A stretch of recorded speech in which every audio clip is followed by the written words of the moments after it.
Muito boa noite, meus amigos. Muito boa noite, minhas amigas. Muito boa noite, entidades vivas.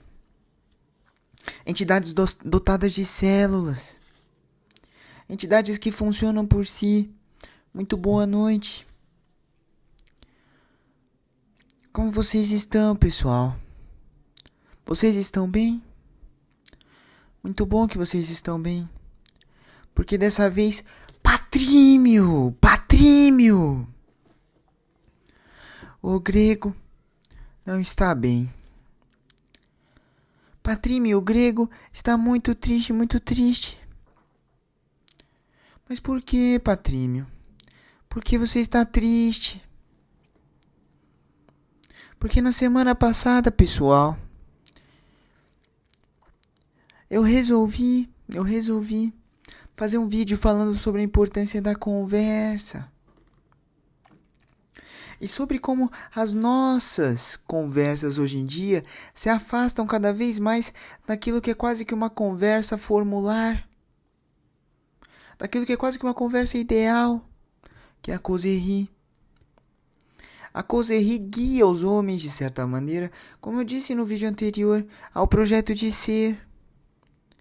A causerie, de certo modo, desbanaliza esse processo que é tão importante para a construção do homem, que é a sociabilização, é a sociabilidade. O homem é um animal que foi evoluindo progressivamente para ser um animal social.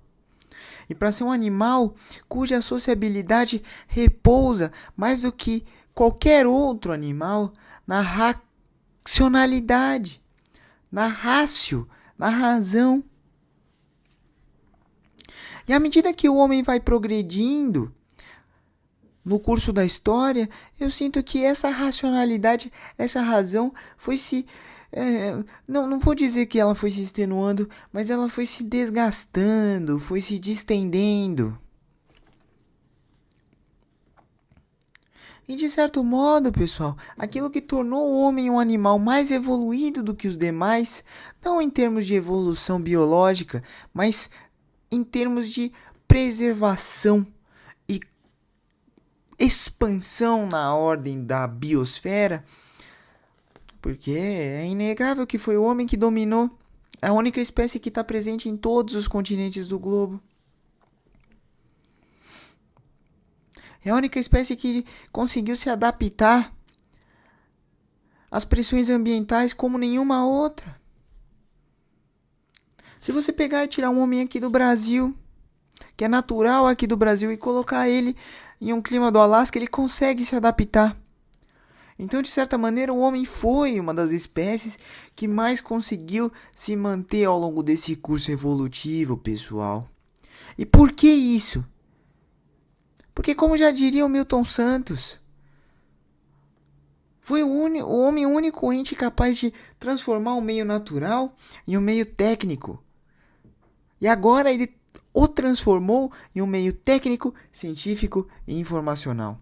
Um meio em que há um predomínio de técnicas, um predomínio de transformações, um predomínio de conhecimentos, ou seja, científico, e informacional. Há também um predomínio de informações. Então o homem ele conseguiu dominar todo esse meio. Ele conseguiu dominar tudo isso. Eu sinto que... depois desse meu último vídeo, eu percebi uma coisa, pessoal. Que apesar de que para mim a conversa seja fundamental, para a grande maioria das pessoas a conversa não é nem um pouco fundamental. As pessoas não querem mais conversar, pessoal. As pessoas não querem mais entrar numa causerie. Para as pessoas, a conversa é mais do que uma mera penúria. Para as pessoas, a conversa é um absurdo. Um absurdo, pessoal. Eu fui chamado de ridículo essa semana. Fui ofendido essa semana, pessoal. Porque eu estava conversando.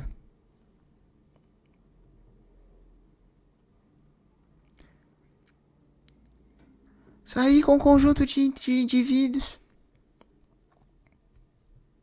A conversa não durou mais do que meia hora.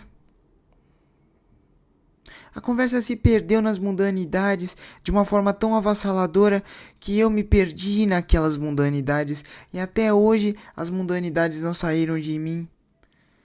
Mas Patrímio, qual é o problema de conversar mundanidades? Nenhum, pessoal. Não vejo problema nisso. Mas existem tipos e tipos de mundanidades. Existe aquela mundanidade que é uma conversa especulativa sobre alguma coisa que está acontecendo no mundo, ou melhor, uma conversa formalizante daquelas coisas que estão acontecendo no mundo, em que todos os indivíduos são agraciados pelas formalizações que foram nela concebidas.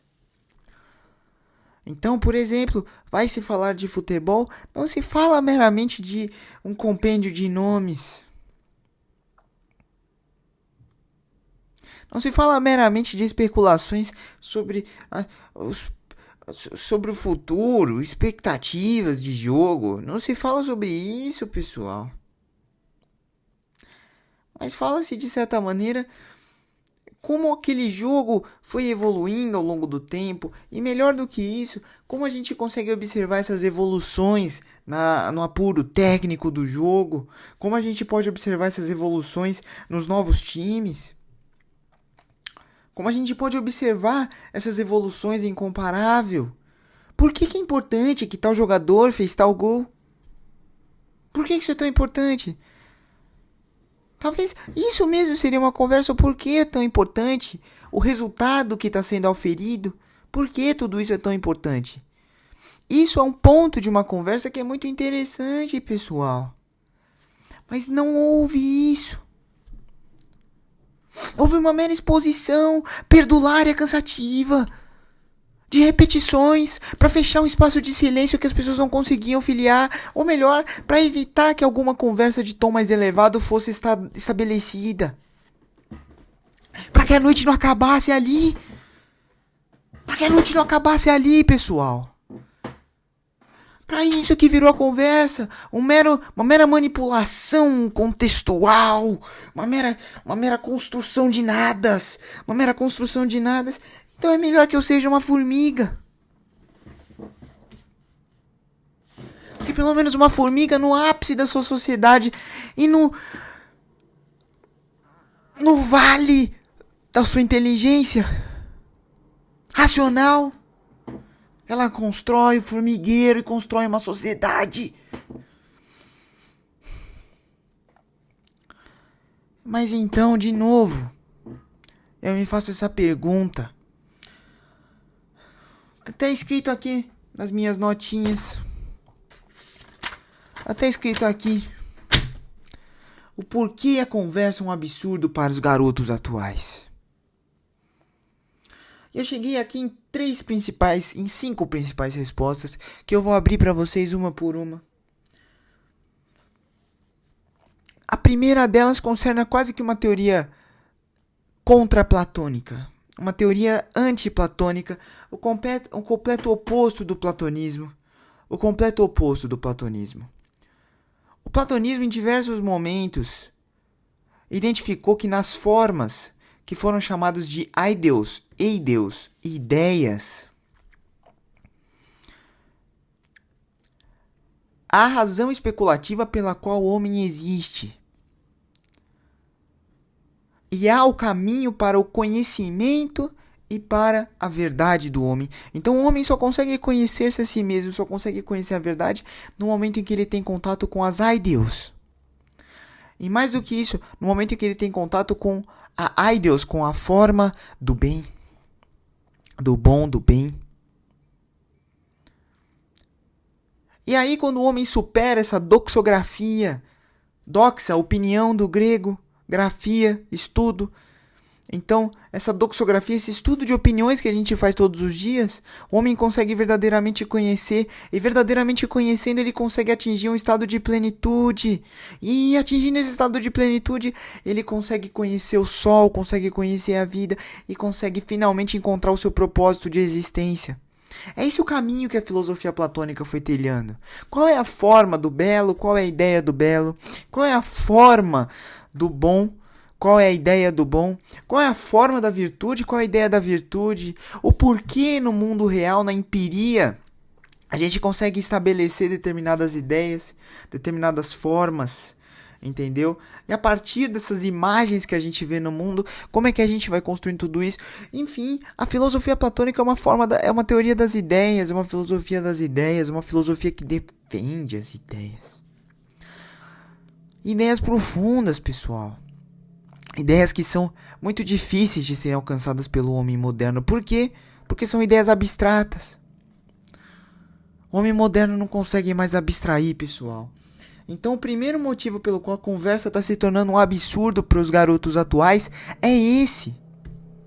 É uma profunda inabilidade de vivenciar, de ver sentido nessas formas, de ver sentido nessa abstração.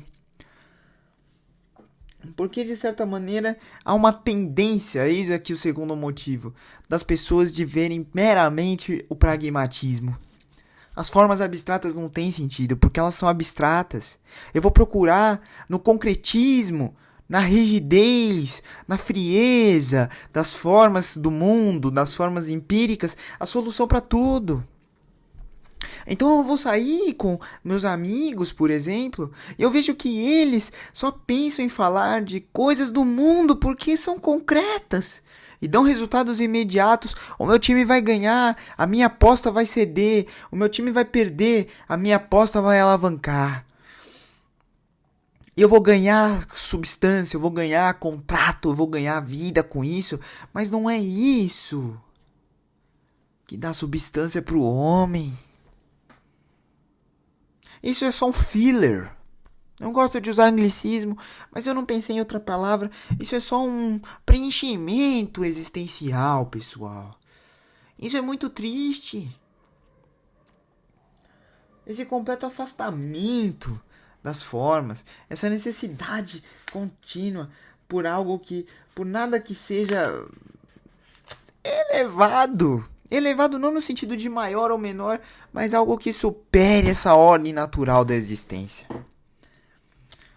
Uma outra coisa que eu percebo também, pessoal, que o porquê essa conversa, cozinha, está se tornando um absurdo nos tempos atuais, é esse profundo ostracismo dos pensamentos intelectuais. E é um ostracismo mesmo. Então, ó, eu não gosto, eu não aceito nada que seja abstrato. Então, o que eu vou fazer? Eu vou ostracizar ele, eu vou expulsar ele da mesa. Eu vou afastar ele da mesa. Vou chamá-lo de ridículo. Vou colocar na anal dos loucos. Vou chamar ele de louco, vou chamar ele de pirado, vou chamar ele de maluco. Vou chamar o intelectual de um maluco. Isso acaba entrando dentro da atual crise acadêmica que a gente está vivendo, pessoal. Não tem mais intelectuais hoje em dia porque os intelectuais de verdade são malucos. Observação, eles não são tratados como malucos. Eles não são malucos porque eles de fato têm alguma psicopatologia, mas sim porque eles são tratados como tais pela atual conjectura social.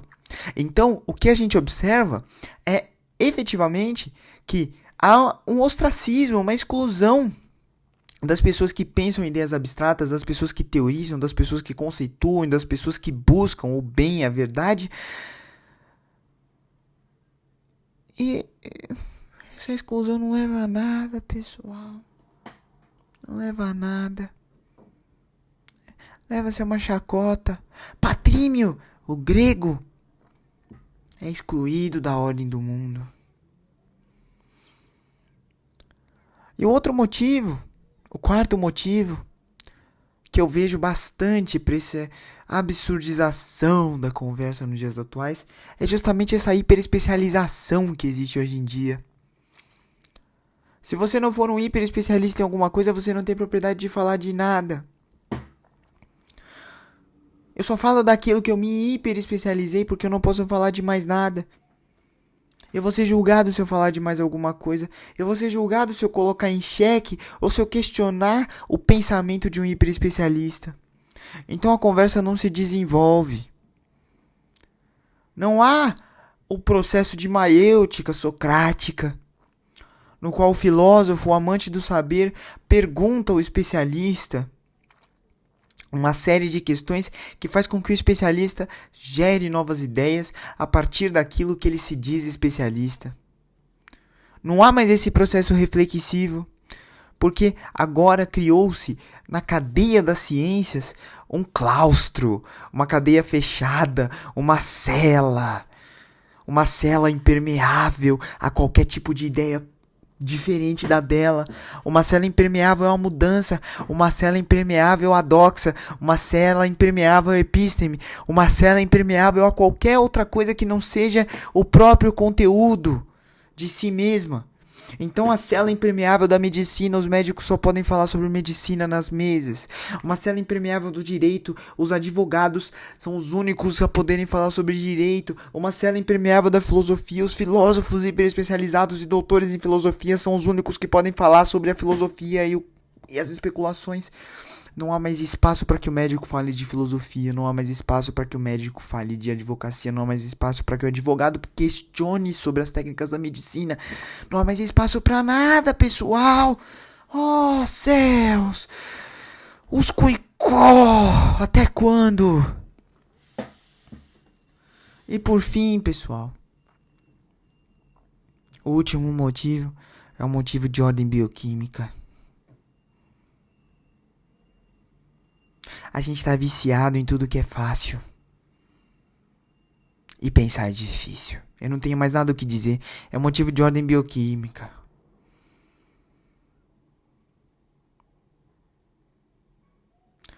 O seu núcleo ventromedial, do seu córtex pré-frontal, ele não fala mais com você pra você ir lá e buscar o difícil.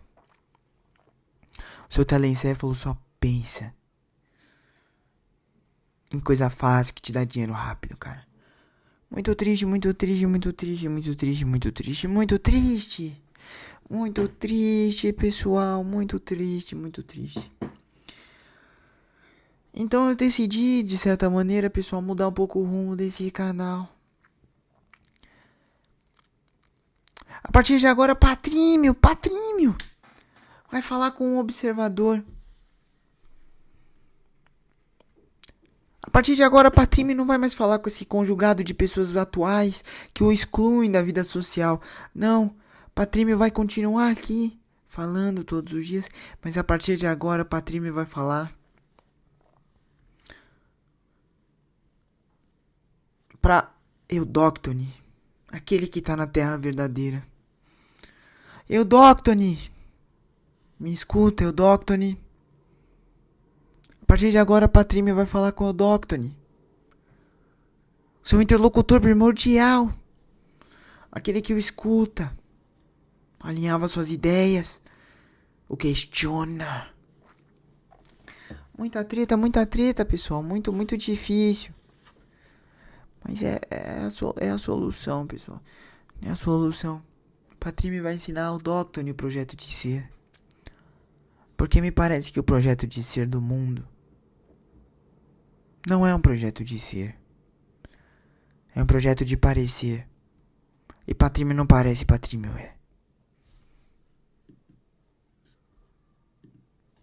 Muito obrigado. Tchau.